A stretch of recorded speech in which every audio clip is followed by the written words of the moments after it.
was your mother's favorite? Under the lamppost? Under the lamppost. An old song from way back when. Yeah. Cheers. Wartime song, Under the Lamppost. Under the lamppost, yes. Wine is always good. Wine is always good. Cheers. Yes. Cheers. And we are sitting outside at POP. Again, in Sicily. In Sicily. And we are now doing, we're going to record a few episodes, or a few discussions on our last segment on the island of Favignana and doing some history. Yeah. They're the Egadean Islands, and I think you'll really love this. It's a very interesting history of the islands and some of the really interesting things that we found out. So hopefully you will enjoy it. Well, of course they'll enjoy it. Yeah. And if not, well, whatever. So, cheers. Anyway, so let's get started. This video is going to be about the history of Favignana Island, part of the Egadean archipelago. And first of all, the main center of the island and the capital of the archipelago is Favignana, and it's called the Egadean Islands. Correct. Yeah. And the small town is also the port, and it's got the same name. Yes, and it's right, and we land in the bay right when we come with you come in, land in the bay. Yeah. It's a beautiful, wide open bay, and it's dominated by a small mountain, and on top of the mountain is the fort of St. Catherine's. Yes, from way back when. From way back. We'll cover that too. Okay. Yes. Then on but there's two main buildings in the town, right? In the town, right. And they are? They are the Florio Palace. Oh, yes. Which was built in 1876. 1876. Yeah. Way back. The Florios are a very, very amazing family that changed the history of Sicily, turned it around, and really made Sicily flourish. Yes, and they started, of course, in Marsala. Marsala, and then they moved over, and we'll cover the history of that too, which is just fantastic. And there are two main squares in the town. The second building is the Tuna Cannery. Oh yes, that's right. Both are museums now. Yes. And we covered those two. We'll cover that too. Yeah. They're beautiful museums at this point. And then the two squares. There's two squares in the main town, and they're called the Piazza Europa and the Cathedral Square. And so the Cathedral Square is where we stayed, and that's where the big cathedral. And the other one is the Europa Piazza. Right. Is where the monument or the statue of the Florio of the main Florio character that started the whole thing. Yeah. Yes. So that's 3. Number 4, the beaches and the coves of the island are very, very beautiful, and there's a few of them. There's first of all Cala Azzurra. Right. That means the Cove of Azzurra. And Lido is beach, Lido Baroni. Yes. And the most spectacular are the rocky coves of Cala Rosa, and we'll give a bit more history of that one later, and Cala del Blu Marino. Right. And the most unique aspect is that there are mining areas, and they used to mine tuft, which is the stone. A stone quarry, yes. And there the quarries come out along the coast, and they're large and mysterious tunnels, and they're explorable only by flashlight, but that's sort of the rocky coves around the island. And the beaches are amazing. Right. Okay. Number 5. Number 5 is the island is in a butterfly shape. Yes. And it is now called Favignana. Right. But it's you come in, and it almost looks like the body of the butterfly is in the middle, and then there's 2 wings on either side. Right. And where the butterfly, the body of the butterfly, that I believe would be the mountain, right? The mountain range right down the middle of the Well, there's the two mountain island? ranges, one on one Okay. wing and one on the other wing. Oh, I see. Yeah, Okay. yeah. And the original castle that was built way back in the day, Right. we'll Yes, cover. the fort. That is on the upper wing, Right. away from the. You can see it from the port when yes, you come and in. you can see it from the cannery and also from the main the main museum. house. Yeah. Yeah, the Florio. So, and we have a house. picture of it explaining what it is all about. So, Yeah, and the and it's named after a wind, right? well, first of all, the Favignana is Italian name for the foehn wind. It's also Foehn, wind of Wind. some kind. But there's another name for it yeah, too. it's called the zephyr. Zephyr. Yes. Zephyr wind. It's a very mild breeze and breezy wind, but the foehn wind means it comes off the lee of the mountain, after goes up and then comes back down. Yeah. So, anyways, it's named after a wind. But it, the original name was what? right, it was the The Greeks named it, right? the Greek name Agusa, and that means goat island. Perfect. Because there's so many goats Yes. on the island in the day. That's right. Then the other thing we found very interesting was how the family invented this tuna fishing thing, Yes, and it's called the trap. the trap. Right. And that's the recent history is the Florio family. They invented the trap, and it was a tuna fishing. It was called the trap, and what was it? Well, it was called the chamber. It's the slaughter, and the whole thing is. There's a big is, chamber that's called the slaughter, and the traditional. It's a very cruel way of trapping the tuna, and they into go the death into chamber. Yes, Yes. right. Yeah. Because every year the tuna migrate from the Atlantic Ocean into the Mediterranean Sea, and they Yes. cross the Strait. They come from Gibraltar, right? Gibraltar, through Yeah. Gibraltar between Yeah. Morocco and Spain, through the Yeah. narrow Strait of Gibraltar. Correct. And then they arrive in the Mediterranean Sea, and Yes. that's where they breed. And Yes. they go to the coasts of the Egadean Islands. Yeah. And this is where the ancient fishing tradition has been for many years. Yes. So what happens is, go ahead and explain what happens. So they had these fishermen. They built a narrow path of nets called Chambers. the chambers, and this directs the tuna along this. That forces them to go into these shaped nets called corfu. Corfu. And here it's called matanza. No. Matanza. Matanza means slaughter. It takes place at the end of the matanza. The sea turns red, and the ritual is completed, and then the tuna are transferred to the factory and the island for processing stages. Right. But meanwhile, The rye, which is really interesting. So Yeah. go ahead and explain that. well, that's really the head. The rye is the head boss. He directs everything. Yes.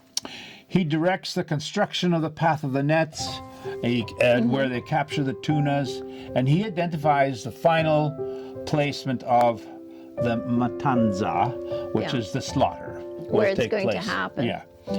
He managed all the fishing operations, and each Right. phase of the process, he is in charge of the ritual patterns. Right. He has has- also helped. Yeah, he's got some helpers too. Yes. He's got two main helpers. Right. Two fishermen. One who acts as the deputy, and another one. Oh, I guess they're co-deputies, the two of them. But there are also about 100 fishermen. Right. So That there's are- many fishermen Yeah. that they need. Okay, so what were you going to say about the 100 There's fishermen? about 100 fishermen and 13 boats. Right. Yes. Why 13? Not sure. And they all have They different. can't all fit into 13 boats. They all but- have different names and functions. Yeah. And the fishermen are equipped with what? Harpooned, Hooks. hooked harpoons. And they catch the tuna and they yeah. get into the boats. Yeah. And they have a special song that they all sing and chant. Right, and, it's a ritual song. Yeah, it's called the Chialoma. Chialoma. And yeah. But it has all changed over the years, especially after the war and all that stuff. Of course The they two wouldn't. wars. Yeah, of course they would never do this with the tuna nowadays. No, and the last matanza, or the slaughter, took place in 2007. So that doesn't happen anymore. No. Because they found out that if the tuna come through here and they go and spawn, or I think they spawn near the Greek islands and then come back through here. So what they were doing is capturing the tuna before they got to their spawning ground. So that's why they stopped this all. Yeah. And so that's pretty interesting. Anyways, the Florio family had a lot to do with that, and that is correct. as you'll see in the video to come. We also saw open quarries, and we did that in the last video, part 5, episode 54, and that had to do with the Impossible Garden. Yes. A lot of the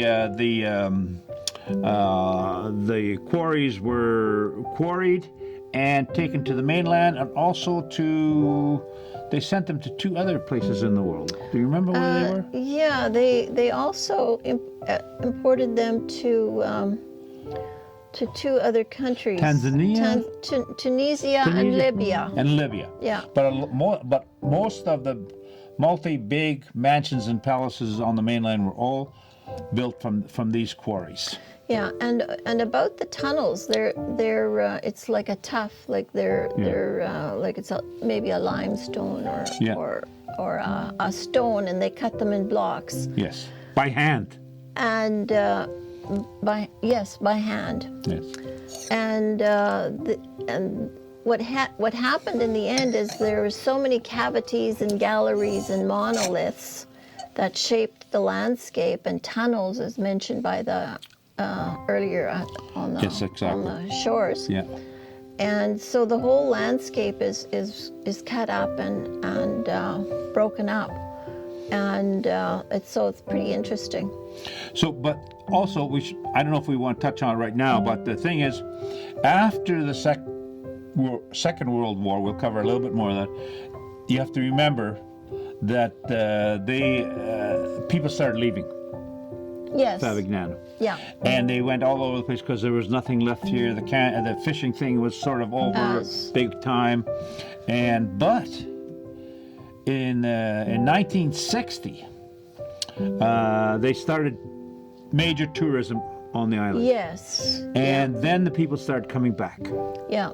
And they came back because now it's more of a touristy place. There's lots of restaurants, bars, huge hotels. It's renovated, and there's very frequent hydrofoil connections to the mainland, both to Trapani and to Marsala. And from Marsala, it was like 3/4 of an hour at that most. Boom, and you're there. Yeah, 30 minutes. Oh, I thought it was. Now, a little bit of history on the power on how this island started, right? Yes, number 9 is history of the power. Right. Now, this is sort of like covering many thousands of years. Yes. So we'll go through this very quickly. Yes, but back in 241 BC, before Christ. Before that, earlier, the Phoenicians. The Phoenicians had an outpost for their trading routes in the Mediterranean. Right. That's what they had in there, okay? Then, after check the Roman BC, thing. 241 BC, after that, the Romans defeated the Carthaginians. fleet and took 10,000 prisoners, plus so many dead Phoenicians washed ashore that the beach was named Red Cove. And why Red Cove? Rosa, from the bloodshed. From the blood of their enemies. Right. Yes. It was pretty bad. Yeah, pretty bad. So next. Yeah, then the early ages. Middle Ages. Middle Ages. The Arabs defeated the Romans. Right. Then 1081 AD after Christ. Right. The Normans took possession of the island. Yes. Go ahead. Yes, and the Spanish then took over in the 15th century, right? Yeah. They came in and they hired out the islands to the merchants from Genoa, from the mainland. They're called the Genoese and merchants. and they're from, well, Genoa is in northern Italy. Of Italy, yeah. And so in 1637, the Spanish sold the islands to the Marquis. Yes. To a Marquis, his name was Pallavicino from Genoa. From Genoa. So he owned the islands.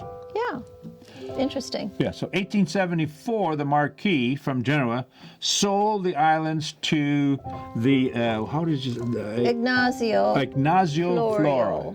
Yeah. The son of the wealthy mainland industrious for 2 million lira, which is like 53,000 euro. Yeah. Way back in the day. Not much now, but that was a lot in 1874. Yeah. And then the Florios invested heavily in the island. Yes. And built a major tuna cannery on the island, bringing much prosperity to the residents. Yes. And of course the quarries were opened with stone exposed exported to Tunisia and Libya, right? Right. And palaces. Stone blocks were used in the building of palaces and mansions in Palermo, Sicily. And also on the rest of the mainland. All over really. But as fortunes have it, or misfortunes have it, World War II at the end, Patton drove the Axis or German army out of Sicily, the force from Sicily. But this is the interesting part. 2 American officers paid somebody $3 for a fishing boat.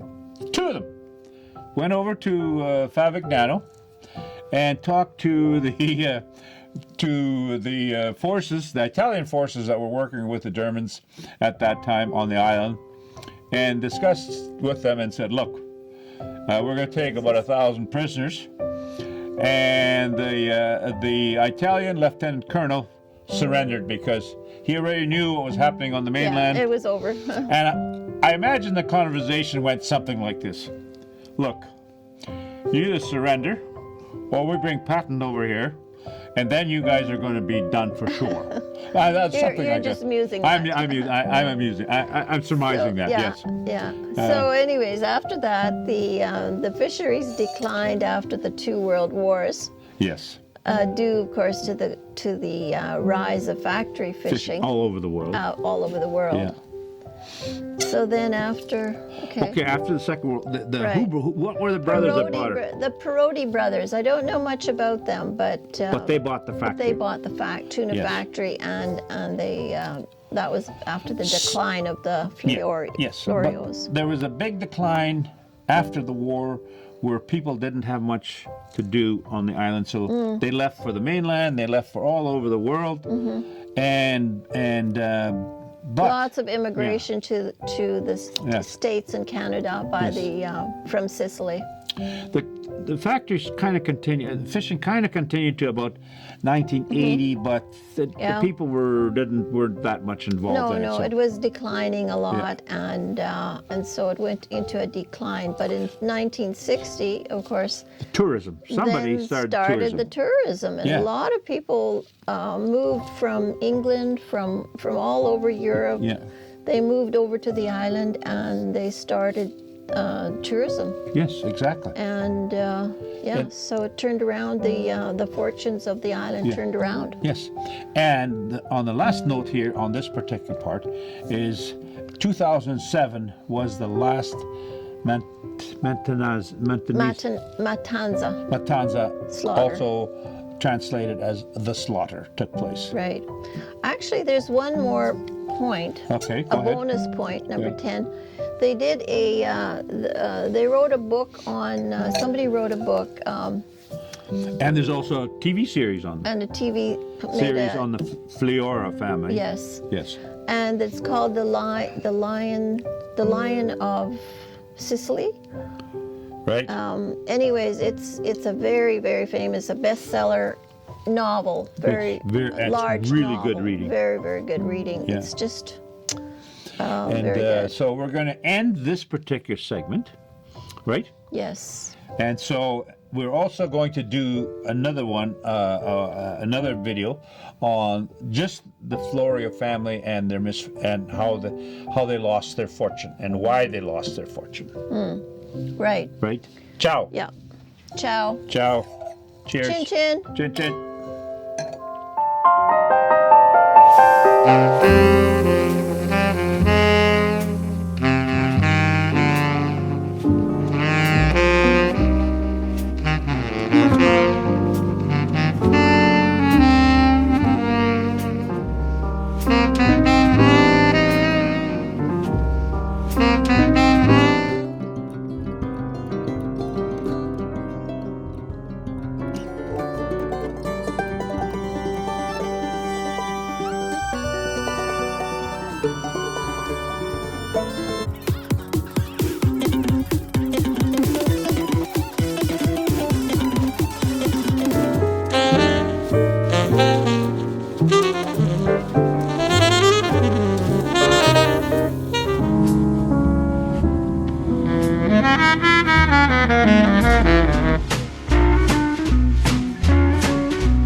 Well, Joni, 7 a.m. and we're having coffee, and we're heading out to the. Yes, we've got our little overnight casements.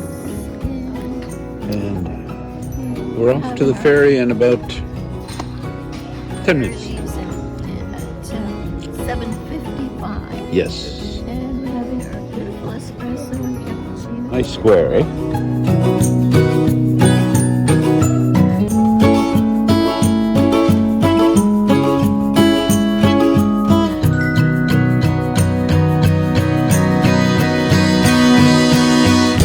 Had a very nice weekend.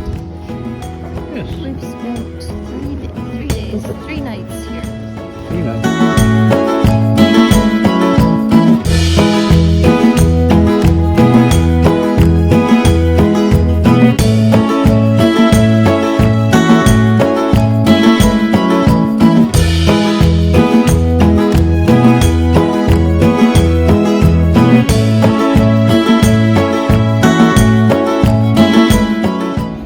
This is ours coming in here. Powerful engines in there. Ooh, wow. Pretty cool. Probably within 5 or 10 minutes, we're out of here. Yeah, unload and just go. Joan just reminded me that I said Tripoli. Yeah. You know, I'm blaming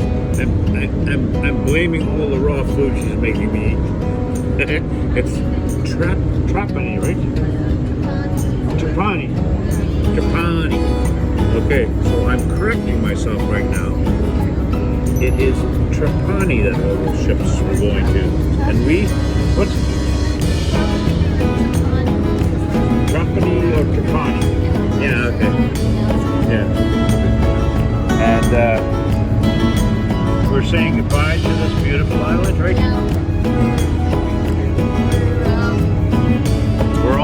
We're on the ferry. Yeah, it just goes like hell. Boom. Yeah. I don't know. All right. Okay. Well, off we go. Ciao.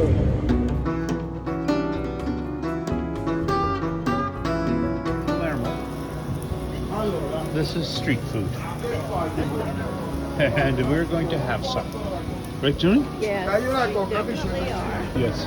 We're going to have some, what's that one called? This is antipasta with Antipasta? aubergine and olives. Okay. Okay, perfect. Argentina? Oh, and there's some anchovies too. Perfect. Okay, let's order some. Well, here we are in the middle of Plana street market. Yeah, we're going to have a beer, some anchovies. What's this one called? The antipasta? Antipasta, eggplant and olives and a few And things. some shrimp. Shrimp and arancina. Rice. Here we are in the middle of nowhere. We don't know where we are in Yeah, Plana, but we're here. We're just wandering around and we've ordered some food. Looks delicious.